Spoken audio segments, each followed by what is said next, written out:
문제 3번입니다. 자, 부가세 신고와 관련하여 다음 물음에 답하시오. 1번입니다. 다음 자료를 이용하여 일기확정 부가세 과세기간의 신용카드 매출원표 등 발행금액 지표를 작성하시오라고 되어 있네요. 자, 지금 보니까 거래 내역이 일기확정이죠. 그러면 4월달, 5월달에서 두 날짜가 나와 있으니까 요 두 날짜를 입력하시면 되는데, 자, 일단 입력에 앞서가지고 작성 방법 간단하게 화면을 보도록 하겠습니다. 신용카드 매출원표 등 발행금액 지표 작성 방법입니다. 첫 번째로 과세면세 관계없이 신용카드 매출원표와 현금 영수증을 발급한 부분만 모두 입력하시면 되고요. 두 번째로 절대로 공급 대가로 금액을 입력하셔야 됩니다. 부가세를 빼면 안 돼요. 부가세를 포함해가지고 입력을 하셔야 됩니다. 다음 세 번째는 세금계산서나 계산서 중복 수치분이 있다면 걔는 별도로 이중으로 입력 표시를 해야 된다는 거. 자, 그럼 이제 문제를 풀어보겠습니다. 문제 풀게요. 자, 1번. 요 거래내역이 있는데, 자, 4월 7일 거부터 한번 봐야 되겠죠. 그럼 4월 7일 께 보니까, 프레드에다가 제품 660만원, 부가세 포함이죠. 네, 포함에 체크하셔야 됩니다. 부가세 포함한 금액으로 입력을 해야 되겠죠. 자, 전자세금계산서를 발급했고, 대금은 자금 사정으로 인해가지고 10일 후에 신용카드를 결제받았습니다. 그러니까 카드를 끊었다는 얘기죠. 그럼 세금계산서도 주었고 카드도 주었으니까 중복이죠. 중복일 경우에는 두 번을 입력하시면 됩니다. 자, 신용카드 매출원표, 발행금액 지표표 마우스로 클릭하시면 되고, 일기 확정이니까 4월에서 6월까지 놓으시면 됩니다. 자, 그러면 방금 금액이 660인데 전부 다 신용카드를 꺼었으니까 과세 매출과 신용카드가 만나는 이 부분에 660을 적으시면 되고요. 근데 얘는 세금계산서를 중복으로 이제 발급을 한 거기 때문에 세금계산서 발급 금액에다가 660을 한 번 더 적어주시면 되는 겁니다. 부가세를 포함해서 적으셔야 되는 거예요. 두 번째는 비사업자인 고창석 씨에게 제품 88만 원만큼을 판매했는데 부가세 포함되어 있죠. 예, 포함되어 있으니까 그렇게 참고하시면 되고, 절반만 신용카드를 결제하고 나머지는 현금 영수증이래요. 그러면 88만 원에서 44만 원만큼은 카드니까 어디에다가, 물론 부가세 포함되어 있으니까 과세 매출에 현금, 잠시만요. 카드였죠? 카드. 그럼 카드부터 할게요. 그럼 과세 매출에 카드에다가 44만 원만큼을 더하시면 되겠죠. 그러면 660만 원이 있었는데 44만 원만큼을 더하게 되면은 얼마가 되는 겁니까? 704만 원 되겠죠. 그렇죠? 704만 원 이렇게 입력을 하시면 되는 거예요. 맞나? 그렇죠? 그리고 이제 나머지 44만 원만큼은 현금 영수증을 발급했기 때문에 걔는 어디에다가, 여기에다가 과세 매출과 만나는 부분에 44만 원을 추가로 또 입력을 하시면 되는 겁니다. 이게 끝이에요. 쉽죠? 그래서 이런 문제 나올 때는요, 그냥 점수를 주는구나 라고 생각하시면 될 것 같아요. 다 했으면 이제 2에서 C 빠져나오고 저장하시겠습니까? 2에 누르시면 되겠습니다.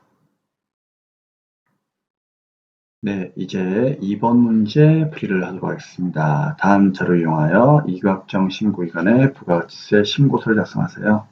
자, 이 문제는 항상 나오죠. 네, 그냥 이번 시험에도 나온다고 생각하고 공부하셔야 됩니다. 아래 제시된 자료만 있는 것으로 가정하고요. 가능세도 입력할 것 7점짜리 문제입니다. 자, 매출 관련 자료가 있고요. 매입 관련 자료가 있습니다. 그렇죠? 근데 이 매출 관련 자료에서 종이 세금계산서 발급이 있기 때문에 우리는 특별한 과정이 없으면은 그 법인기업으로 이제 시험을 치잖아요. 법인기업들은 전자세금계산서가 의무화하기 때문에 여기에서 가산세가 하나 나온다고 생각하시면 되겠습니다. 자, 나머지 내용들은 이제 풀이하면서 차근차근 입력을 해드릴게요. 자, 매출 관련 자료부터 입력을 하죠. 자, 이교 확정이니까 부가가치세 신고서 띄우시고요. 이교 확정은 10월 1일부터 언제까지? 12월 30일까지가 되겠죠. 자, 1번 자료부터 입력을 하겠습니다. 자, 전자세금계산서 발급분 과세매출액이 있고요. 1억 5천에 부가세 별도고요. 근데 여기에 종이세금계산서 발급분 과세매출액이 12월분짜리가 하나 있죠. 1,000만원 부가세 별도. 그럼 이건 어차피 세금계산서니까 둘을 묶으시면 돼요. 그럼 얼마? 1억 6천이 되겠죠. 그래서 여기 1번에 1억 6천, 그 다음에 1600 이렇게 입력을 하시면 됩니다. 자, 다음 이제 자, 여기 종이 사용자서 방금 쌤이 얘기했듯이 가산세가 있어요. 그래서 이거 나오는 김에 그냥 바로 한번 가산세를 입력해 볼게요. 자, 우리 법인기업들은 사용자서를 발행할 때 전자로 발행해야 되기 때문에 절대로 종이로 발행하면 안 됩니다. 그렇죠? 종이로 발행하면 가산세가 있어요. 그래서 가산세 여러분들 5가지 알고 있죠? 자, 쌤 수업 기준상으로 했을 때 신납 영세기 요 5가지만 기억은 된다고 했죠. 자, 그럼 이때 기타 빈출 가산세가 있는데 여기서 쌤이 얘기한 것이 자, 종이 사용자서 발급에 대한 내용이었죠. 그래서 종이 사용자서 발급은요. 일단 전자를 발급해야 되는데 종이를 발급했으니까 벌은 줘야 되겠죠. 하지만 그래도 발급을 했으니까 좀 세게 줄 수는 없겠죠. 그러니까 발급을 했으니까 여기에 있는 미발급처럼 2%를 줄 수는 없겠죠. 그래서 2%의 절반인 1%까지만 주고 있습니다. 그래서 종이 사용자서를 발급하게 되면요. 마치 그냥 지연 발급처럼 봐도 괜찮아요. 아시겠죠? 자, 그러면은 1%니까 공급가액의 1% 어디에 입력하면 되겠습니까?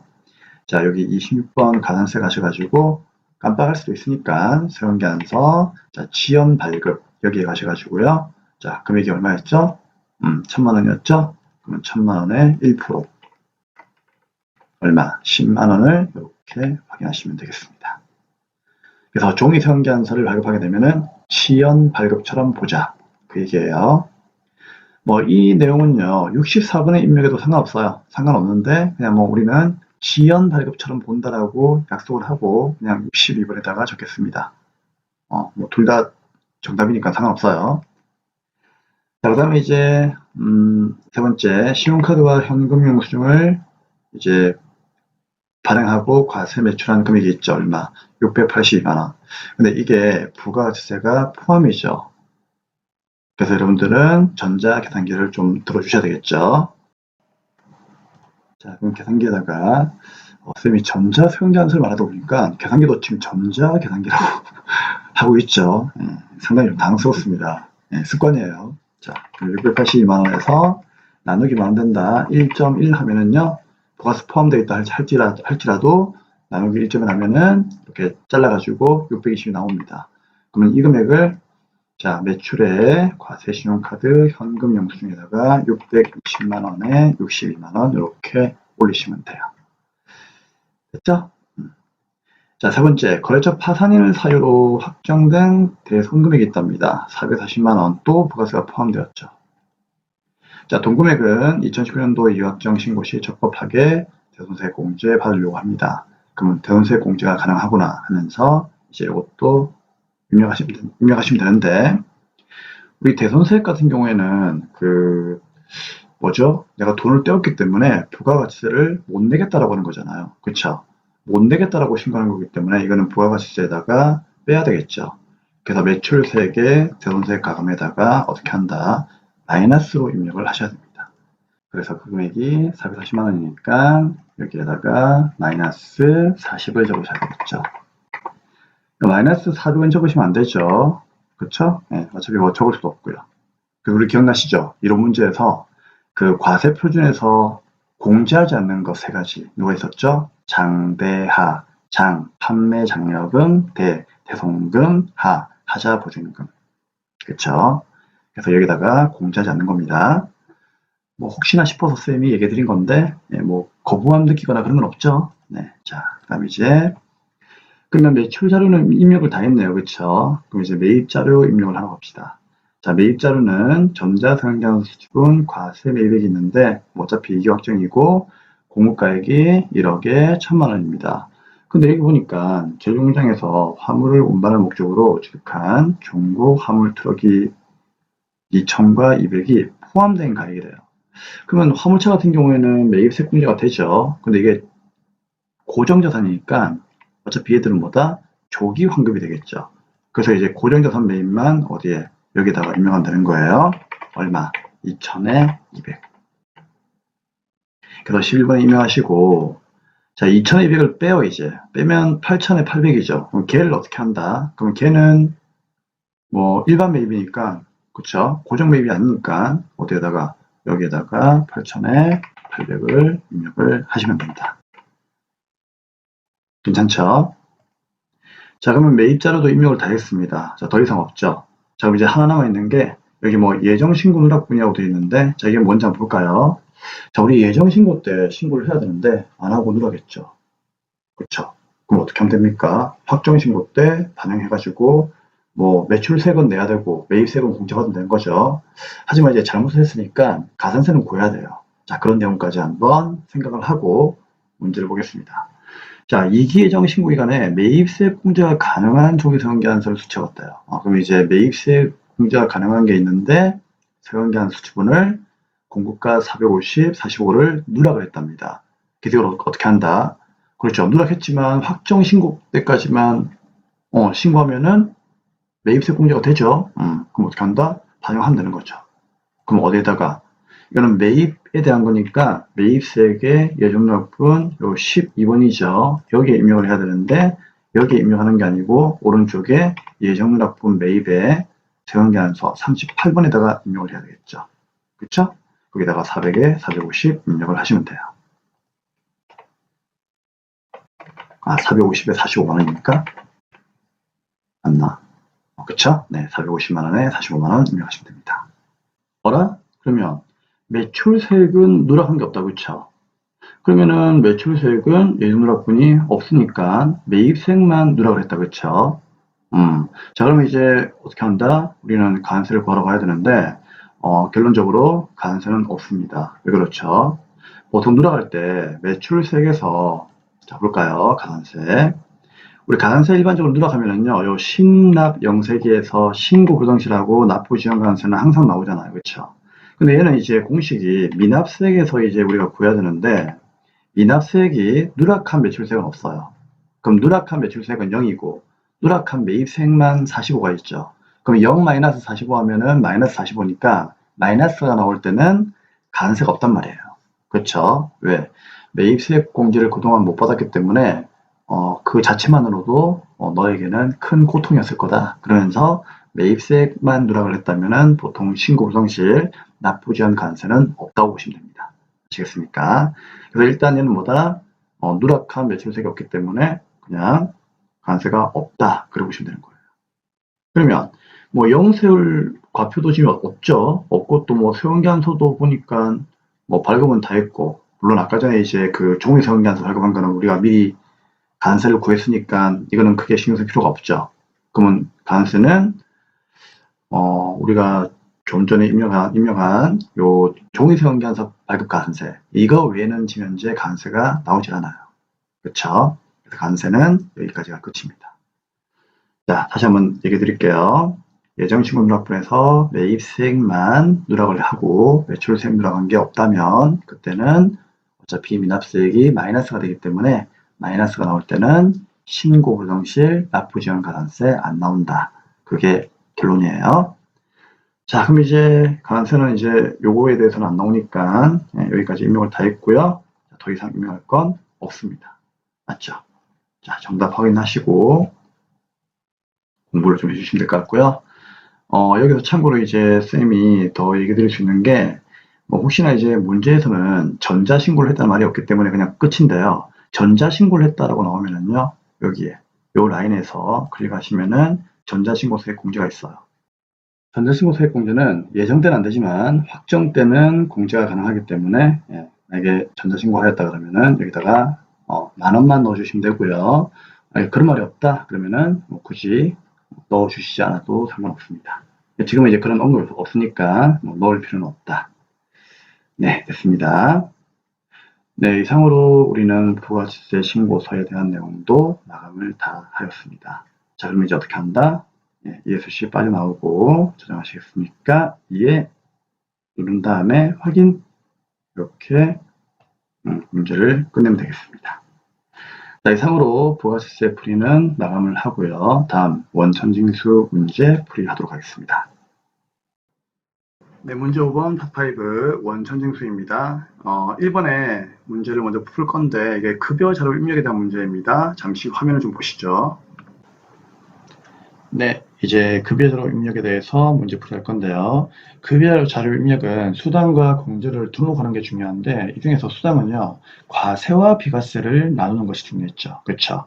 그래서 다른 건 몰라도 근로소득에 대해서는 비과세 항목을 암기하셔야 됩니다. 자, 그런데 그 많은 비과세 항목을 여러분들이 다 암기할 수는 없어요. 아시겠죠? 그렇기 때문에 시험장에 갈 때 우리가 가져가야 되는 빈출만 가지고 들어가시면 됩니다. 거기 이제 5가지가 있는데 쌤이 수업 시간 때 설명을 해 드리고요. 그리고 이제 요 내용에 대해서는 카페에다가 다 올려놓았습니다. 그래서 여러분들 다 알고 있을 거니까요. 간단하게 그냥 내용만 좀 보고 바로 문제를 풀도록 하죠. 자, 우리 근로소득 비과세는 왠지 모르게 세금을 과세했을 때 좀 우울하고 뭐 굳이 이런 것까지 과세를 해야 되느냐 그런 느낌만 잡으시면 암기할 수 있어요. 자, 5가지 여러분들이 빈출만 암기하시면 되는데, 자, 앞글자 따가지고, 야, 식자, 육회, 이렇게 외우시면 돼요. 자, 야가요, 야간 근로수당, 식대, 자가운전 보조금, 육아수당, 해외 근로수당입니다. 참고로 이제 야간 근로수당은 생산직 근로자만 되는 거죠. 사무직은 안 돼요. 월정액 급여가 210만 원 이하이고, 직전 연도의 총급액이 3천만 원 이하인 경우에 연간 한도 240만 원까지 비과세가 됩니다. 당연히 넘어가면은 과세가 되는 거죠. 자, 식대를 준다. 당연하죠. 밥 먹는 거에다가 세금을 과세한다면은 좀 나쁘죠, 그렇죠? 자, 그다음에 자가운전 보조금 내 차를 우리 회사의 업무용으로 이용했을 경우에만 비과세가 됩니다. 월 20만 원까지. 자, 근데 이게 중복으로 지급되게 되면은 과세가 되죠. 어떤 경우입니까? 예를 들어서 식당에서 식사를 주고요. 그 다음에 뭐 식사 쿠폰을 주는 거예요. 그리고 별도로 식대를 준다. 이건 좋은 거죠. 이건 기분 나쁜 게 아니지. 왜? 밥도 주고 돈도 주고 좋은 거죠. 이런 거는 과세하는 거예요. 자가운전 보조금 마찬가지입니다. 이것도 기름값 별도로 실비를 정산하고 그렇죠. 그 다음에 월급에다가 자가운전 보조금까지 준다면은요, 이중으로 주는 거니까 이런 경우도 과세가 되는 겁니다. 하나 더 참고해서 하셔야 될 내용은요, 이때 이 차량은 반드시 뭐다? 본인 명의의 차량이 돼야 돼요. 아시겠죠? 타인의 명의가 아니에요. 본인 명의의 차량을 회사 업무용으로만 이용을 해야 돼요. 출퇴근용은 안 됩니다. 자, 육아수당. 만 6세 이하의 자녀가 있는 경우에 하나요. 그렇죠? 자녀 수야 관계없이 월 10만 원까지 한도로 당연히 비과세가 돼야 되겠죠? 애를 키우는 게 힘드니까 이런 경우에는 비과세를 해줘야 된다. 그런 얘기예요.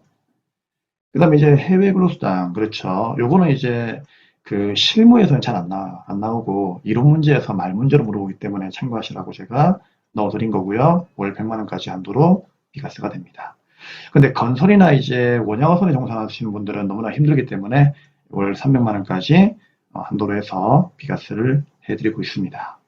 5가지 꼭 외우셔서 급여자료 입력 문제 맞출 수 있도록 합시다. 자, 그러면 문제를 한번 풀어보도록 하겠습니다. 1번 문제. 당사는 매월 말일에 급여를 지급하고 있습니다. 오나라가 있고요. 7월 급여 대장을 바탕으로 급여자료 입력 탭에서 급여 항목과 공제 항목을 입력하고 원천 징수 이행 상황 신고서를 작성하세요.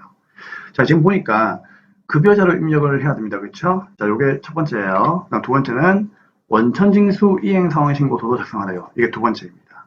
여러분들은 요것도 해야 되고 얘까지 마무리하셔야 되는 거죠. 단, 수당공제 등록 시 없는 항목은 사용 여부를 프로 체크하시면 되고요. 자, 월정액 여부는 무시한다. 그러니까 정기와 부정기는 여러분들이 그냥 신경 쓸 만한 얘기예요. 또한 식대와 자가운전 보조금은 비과세 요건을 충족했네요. 뭐라? 그냥 충족했다라고 그냥 나와 있으니까 우리는 그냥 따지지 말고 식대와 자가운전 보조금을 비과세로 가면 되는 거고요. 그 다음에 저번 연도에서 우리가 환급받지 못한 게 2월 된 게 있죠. 이게 얼마? 2만 원만큼이 있네요. 혹시 납부할 색이 나온다면 2만 원만큼을 빼주고 나머지를 납부한다는 거죠. 자, 문제 풀어보겠습니다. 7월 급여 대장인데, 자, 7월 달 것만 입력하면 되는 거죠. 자, 수당이 뭐가 있습니까? 먼저 기본급이 있고, 직책수당이 있고, 상여가 있고, 식대가 있고, 자가운전이 있는데, 여기에서 식대하고 방금 문제에서 뭐라고 했죠? 자가운전 보조금은 이미 비과세로 확정을 했기 때문에 문제에서 얘들은 B 해가지고 이렇게 체크를 해주시면 돼요. 자, 기본금은 무조건 과세죠. 직책수당, 이 과세입니다. 왜? 내가 과장이니까 부장이니까 돈이 더 많이 나오는 거예요. 그러면 좋은 거죠. 계급도 높은데 돈까지 주니까 좋은 거지. 이런 거는 과세예요. 상여금, 보너스는 무조건 과세이죠. 자, 그럼 이제 이걸 보고 지금부터 급여 입력을 하겠습니다. 공제항목은 소득세, 지방소득세, 고용보험, 국민연금, 건강보험, 장기요양보험이 있네요. 이런 것들은 거의 다 세팅이 되어 있으니까 뭐 크게 문제가 될 건 없고, 자, 그 밑에는 뭐 더 이상 내용들이 없죠. 자, 없으니까 여기까지만 입력을 해볼게요. 자, 원천징수의 급여자료 입력으로 갑니다. 그리고 수당 등록을 먼저 할 건데요. 자, 수당 공제로 가야 되겠죠. 자, 일단 기본급은 그대로 두면 되고요. 자, 직책수당 있습니까? 있네요. 자, 기본급 밑에다가 좀 올릴까요? 네, 올리고, 자, 그다음에 이제 상여 놔두고요. 그다음에 식대 여기 있죠. 상여 밑으로 끌고 오고 자가운전 보존금 그대로 끌고 오시면 되겠네요. 자, 나머지는 부로 하라고 했으니까 월차 수당도 부, 그다음에 누구 야간 근로수당도 부 놓으시면 돼요. 자, 공제항목은 이제 소득세하고 지방소득세는 우리가 입력하는 거 아니죠. 그래서 고용보험, 국민연금, 건강보험, 장기요양보험. 순서는 고용보험이 위에 올라와 있으니까 이걸 위로 좀 올릴게요. 입력하기 편하게. 그 다음에 국민연금, 건강보험, 장기요양보험, 학자금 상환은 안 쓰죠. 안 쓰니까 풀어놓으시면 되고 다른 공제는 없다. 끝입니다. 자, 여기까지만 하면 급여자료 입력은 거의 뭐 끝났다고 생각하시면 되는 거죠. 급여자료 입력은요, 그냥 이게 중요한 거예요. 그쵸? 그래서 확인 누르시고 7월달로 가시면 되고 월급 지급한 날짜가 문제에서 7월 31일로 보이네요. 그리고 오나라에 대해서만 입력을 하시면 되겠습니다. 자, 기본급 250, 직책수당 20만원, 상여 50, 식대 10만원, 자가운전 보조금 20만원. 아, 쌤 빠르죠? 감탄하고 있어요. 자, 죄송합니다. 자, 고용보험은 이제 28,000원이고요. 국민연금은 112,500이고요. 건강보험은 80750, 장기요양은 6870. 맞죠? 자, 소득세하고 지방소득세가 둘 다 맞습니다. 혹시나 소득세하고 지방소득세가 문제하고 안 맞을 경우에는 문제 있는 금액을 적어주면 되는 거예요. 네, 다 했으니까 이제 ESC 빠져나오시면 되겠죠. 그리고 원천징수 이행상환신고서 두 번째, 얘까지 작성하고 있으니까 얘까지 마무리해 주시면 됩니다. 문제에서 얘를 만들려고 하는 그런 말이 안 나온다면은 방금 그 내용까지가 끝인데 얘를 만들려고 한다면은 얘까지 마무리해 주셔야 되는 거죠. 그러면 귀속은 이제 7월부터 7월달 한 달이고요. 월급을 주는 기간은 7월달에 월급을 7월달에 주고 있으니까 그대로 그냥 77로 오시고 엔터 치면 돼요. 그러면 자동으로 이렇게 만들어 주고요. 우리가 여기서 해야 되는 건 누구다? 전월미환급세 얘만 입력을 잘하면 되죠. 문제 보니까 아까 2만원 있었죠. 그러면은 우리가 내야 되는 세금은 지금 얼마예요? 납부를 해야 되는 세금은 21,960원인데 저번 달에 환급 받아야 되는데 못 받아가지고 그냥 넘긴 거 그게 얼마가 있다? 좌측 하단에 2만원 있다는 얘기죠. 얘를 넣어주면은요 2만원을 뺀 나머지 얼마? 뺀 나머지 1960만, 미안해요. 1960만 원 내보냈다, 그쵸? 1960원만 납부를 하면 되는 거죠. 일단 우리는 이게 중요한 게 아니고, 그냥 여기에다가 2만 원만큼의 금액을 넣을 수가 있느냐, 없느냐, 그게 중요한 거죠. 끝난 겁니다. 네. ESC 나오고, 저장하시겠습니까? 이해 누르시면, 1시간부로 원천징수 이행상황신고서도 작성을 마감하겠습니다. 다 했습니다. 네, 이상으로 1번 문제 급여자료 입력도 끝이 났고요.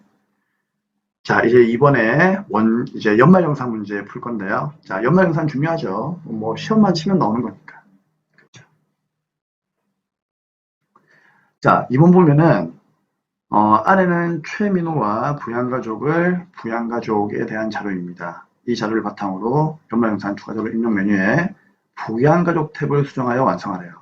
자, 여러분, 부양가족 탭을 수정하여 완성하는 얘기는 연말정산 메뉴에 있는 부양가족 탭에 가가지고 인적공제 알고 있죠? 기본공제, 추가공제, 그 다음에 자녀세액공제 그거 조정하는 얘기예요. 그거 해주시면 되고요. 그리고 연말정산 입력까지 마무리하는 얘기죠.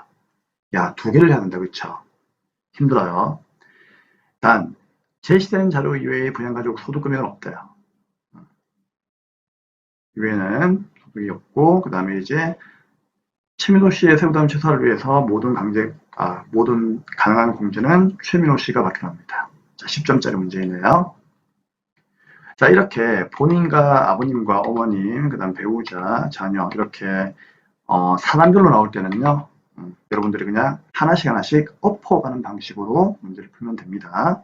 자, 문제 풀기 앞서가지고 이제 우리 소득금액 제한하고 그 다음에 연령 제한, 그거 간단하게 한번 정리하고 문제를 풀어드릴게요.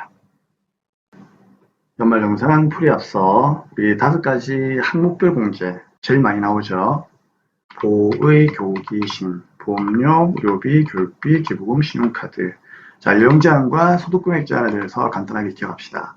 보험료는 유일하게 연령 제한과 소득금액 제한이 모두 다 있어요. 하지만 의료비는 사람이 아픈 거니까 연령 제한과 소득금액 제한은 없다는 거죠. 그리고 교육비하고 기부금, 신용카드는 똑같죠. 셋 다 연령 제한은 없어요. 하지만 소득금액 제한은 있다는 것 반드시 아셔야 됩니다.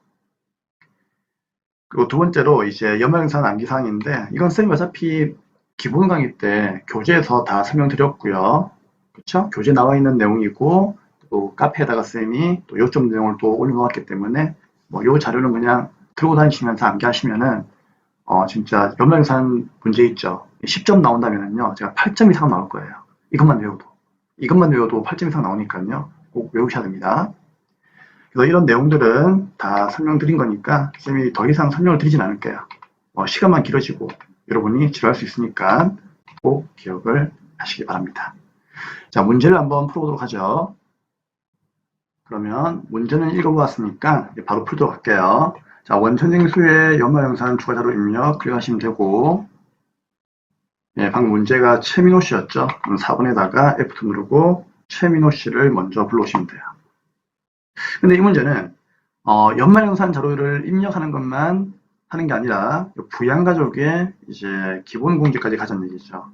자, 그래서 여러분들 문제를 좀 봐주셔야 될 것 같아요. 화면을 왔다 갔다 하면 조금 힘들 수가 있으니까 자, 문제를 좀 보면서 좀 따라와 주세요.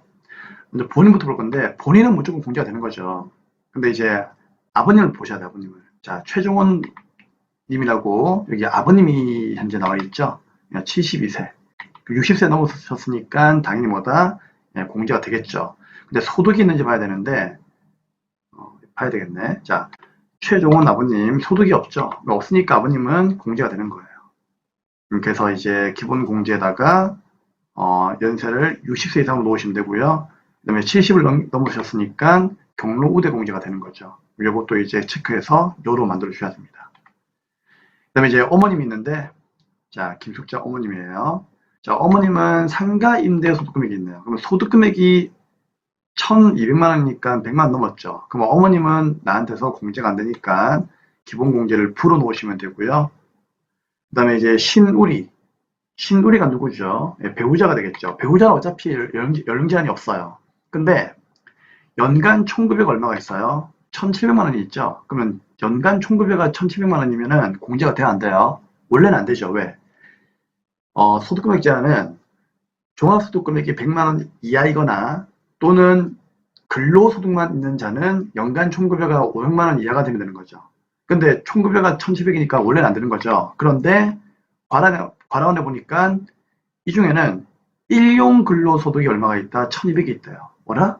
그러면 일용 근로소득은 아시겠지만 분리과세잖아요. 분리과세라고 하는 것은 소득을 받을 때 세금을 냈으면 그걸로 과세가 종료되는 거기 때문에 그때부터 이 1,200은 소득이 없는 걸로 본다고 했잖아요. 그러니까 이 1,200을 빼야 되는 거예요. 빼면은 배우자의 연간 총급여는 얼마가 된다? 500이 되는 거죠. 그러고 나서 다른 내용들을 보니까 다른 소득금액은 없는 거죠.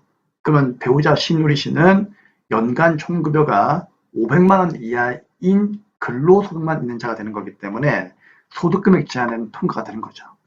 그렇죠? 그래서 배우자도 공제가 됩니다. 여기다가 배우자로 놓으시면 되는 거죠. 마지막으로 이제 신동이가 있는데 17살이니까 20살 이하죠. 그럼 연령 제한은 통과가 된 거고요. 그 다음에 소득이 있다는 말은 없기 때문에 자연스럽게 공제로 가면 되는 거죠. 그러면 20세 이하가 되는 거고, 그 다음에 이제 자녀니까 자녀세액 공제가 되는 거죠. 자녀세액 공제는 아시죠? 7세부터는요, 된다는 얘기죠. 그래서 1번에 열을 찍어주면 되는 거고, 6세 이하는 자녀세액 공제가 안 되죠. 정부에서 매월마다 10만 원만큼의 아동수당이 나오기 때문에 1년 120만 원만큼을 받는단 말이에요.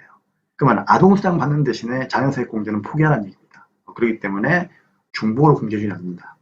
그래서 7살부터 20살 이하까지는 자녀세액 공제가 되는 겁니다. 그래서 여기까지만 일단 먼저 정리하시면 돼요. 그러면 어머님이 현재 기본공제에서 소득금액 제한 때문에 걸렸기 때문에 자 어머님만 조금 이제 염두에 두시고 드디어 이제 부양가족 탭은 다 입력을 했으니까 연말정산 입력을 하러 갈게요. 자, 연말정산은 이제 본인 최민호씨부터 한 사람 한 사람 이제 들어가겠습니다. 먼저 야간대학원이 있죠. 여러분 대학원은 누구만 된다? 대학원은 원래 여러분들 공제가 안 돼요. 근데 대학원은 본인만 돼요. 그래서 본인 교육비에 가셔가지고 자, 본인 교육비에 자, 오른쪽 62번이죠. F2 가셔가지고 병행에다가 얼마 500을 적으면 되는 거죠. 자, 그 다음에 자동차 손해보험이 있죠. 요것도 이 공제가 되는 거니까 40만 원만큼 1번에다가 적어주시면 되는 거고요. 그 다음에 신용카드가 있는데 2,100이 있어요. 이 중에서 대중교통은 300이고 전통시장은 700이고 도서공연 사용액은 100만 포함되어 있죠. 직불 선물카드 현금 영수증은 없답니다. 자, 이 도서공연 카드는요, 추가 있는데 각줄 보면은 도서공연 사용액은 문체부 장관이 지정한 사업자에 해당한다. 그러니까 문체부 장관이 지정하지 않은 사업자에게 도서공연비를 쓰게 되면은요, 그건 공제가 안 돼요. 그리고 이 도서공연비 같은 경우에는 여러분 알고 있죠? 근로소득이 있는 자가 보여드릴게요. 연간 총급액이 얼마? 총급액이 여기 있네요. 총급액이 7천만 원 이하인 경우에만 공제가 된단 말이에요. 그러면 이 사람은 7천만 원 이하인지를 봐야 되겠죠. 어디를? 이 총급액을 보면 되는 거예요. 6,600이니까 도서공연비에 공제가 되는 거예요. 아시겠죠? 자, 그러면 만약에 이게 7천만 원 넘어버리면요, 도서공연비 공제가 안 돼요. 자, 그러면 왼쪽에 신용카드 사용액 가셔가지고 F2 누르고 자, 도서공연비에 대한 지출액은 총급액 7천만 원 이하인 자에 대해서만 가능합니다. 라고 되어 있죠. 참고하세요. 그러면 도서공연 사용분에 가가지고 먼저 얼마?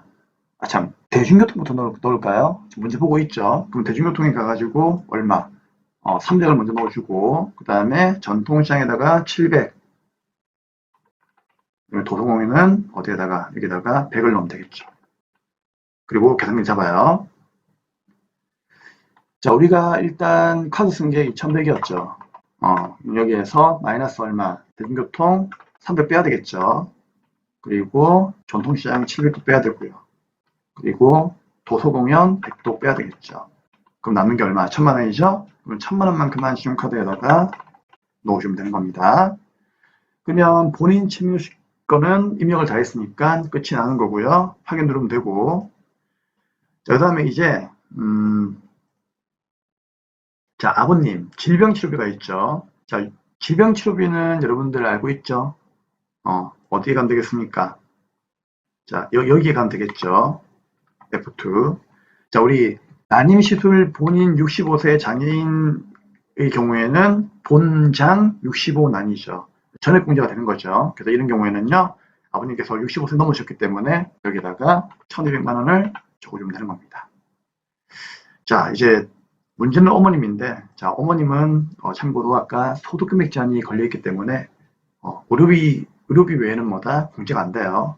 그래서 어머님은 이거 다 공제가 안 되죠. 그렇죠? 그래서 어머님은 공제가 안 된다. 자, 그다음에 이제 배우자 신우리 씨가 있는데 신우리 씨는 이제 안경 구입비가 있죠. 우리 안경하고 교복은요 50만 원 한도죠. 기억하세요. 안경 교복은 50만 원 한도. 그래서 이거는 이제 50만 원까지만 공제가 되는 거예요. 그러면 배우자는 의료비에 가셔가지고 F2 누르고 그 밖에다가 50만 원 적어주면 되고요. 그 다음에 이제 추가로 또 쓴 게 뭐가 있죠? 질병치료가 있네요. 300만 원. 그러면 300만 원도 넣어줘야 되겠다. 그러면 의료비에다가 50만 원에 300 더해가지고 350만 원 내야 되겠다. 그쵸? 깜빡했네요. 나머지는 없죠? 오케이. 확인. 자, 배우자 카드 쓴 게 있습니다. 카드가 500만 원이 있죠? 이 중에서 대중교통 200, 전통시장은 100이 있고요. 나머지는 없답니다. 그럼 당연히 배우자 카드도 공제가 되니까 F2 누르고 먼저 대중교통에다가 300에다가 200을 엎어야 되겠죠? 그쵸? 200을 엎어버리면 500이 되는 거고요. 그 다음에 전통시장은 이제 700에다가 얼마를요? 100을 엎어야 되겠죠? 800이 되는 겁니다. 끝이에요. 그러면 이제 200과 300이니까 200과 100이니까 300이죠. 그럼 500에서 300을 빼고 나머지 200은 일반 신용카드니까 여기다가 200을 엎어가지고 1200으로 가면 되는 거죠. 자, 배우자도 끝났습니다. 이제 자녀 최신동이 있는데 고등학교 학비가 있죠. 당연히 되는 거죠. 여러분 참고하세요. 우리가 대학, 그러니까 어학연수, 우리 교육비 알죠? 교육비는 어학연수의 경우에는 공제가 돼야 안 돼요. 안 되는 거죠. 어학연수는 안 됩니다. 어학연수는 학원으로 봐요. 근데 이 사람은 보니까 외국에서 고등학교를 다니고 있다는 얘기죠. 근데 고등학교는 어학연수하고는 틀려요. 어학연수는 그냥 말 그대로 학원 다니는 곳이지만 고등학교 학비는요, 정규교육이기 때문에 다른 나라에 가가지고 정규교육을 받게 되면은 그 교육에 대해서는 교육비 공제가 되는 겁니다. 그렇기 때문에 얘는 600만 원만큼을 어디에다가 교육비에다가 넣으시면 되는 거예요. 자, 어디 가면 될까요? 고등학교였죠? 여기다가 600. 그리고 확인 누르시면 돼요. 네, 다 있네요. 자, 더 이상 우리가 입력을 해야 되는 내용은 더 이상 없습니다. 네, 수고하셨습니다. 이상으로 85회 전산 세무 2급 부가가치세하고 원천징수까지 다 끝이 났고요. 다음 강의에서는 이론 문제 풀이를 하도록 하겠습니다. 다음 강의에서 뵙도록 하죠.